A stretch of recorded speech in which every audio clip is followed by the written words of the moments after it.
Hi, I decided to do some more videos for the GoFundMe campaign. I thought people probably needed to know more about me. So I'm planning to do three, as I have to do it all on my phone and it's hard to upload. So I had to come down to the park because there's no privacy in where I live, and my son works night, so he's sleeping. We're going to have living situation is not great, but so I'm 61 years old. I was born in 1958 in Dunfermline Hospital.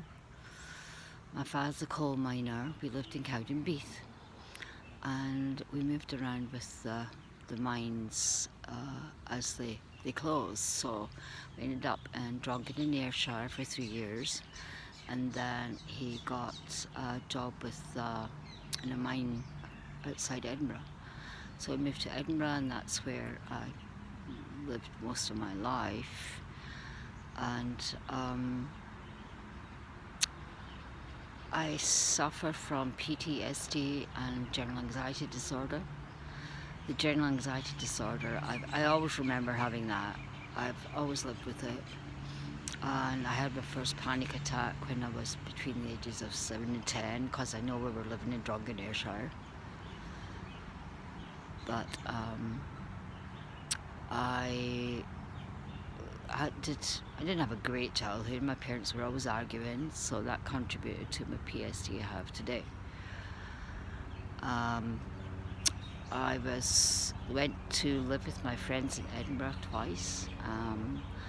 It was just before I was 21. I went again to live with them, and Karen wanted to go down to London, so I didn't want to stay there on my own, so I went down to London with her. And we had all our money stolen. So I ended up having to get a job. I got a job in a bar, local pub in Stockwell, and we fell out. And I found later her dad had paid for her to go home, but I was stuck.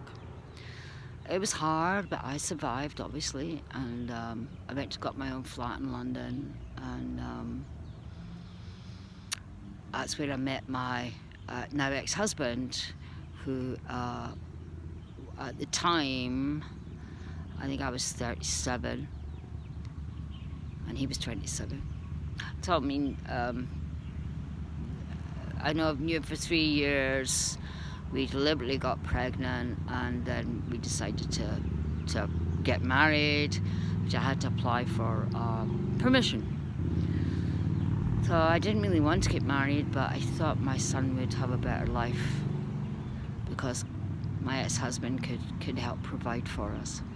Because I had a terrible time working with the anxiety. But after, he got orders to Hawaii.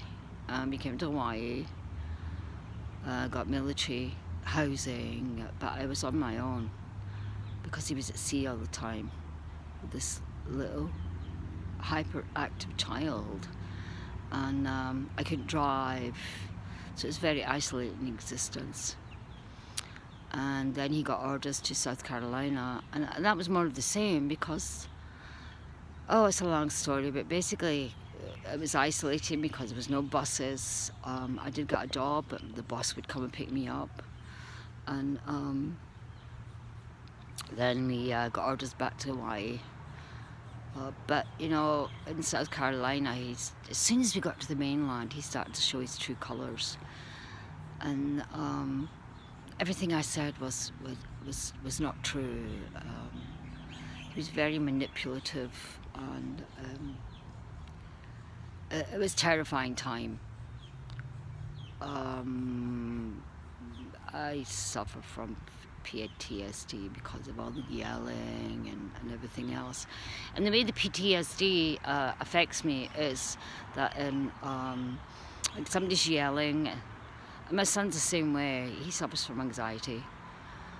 If somebody yells, we just burst into tears, or we just want to walk away.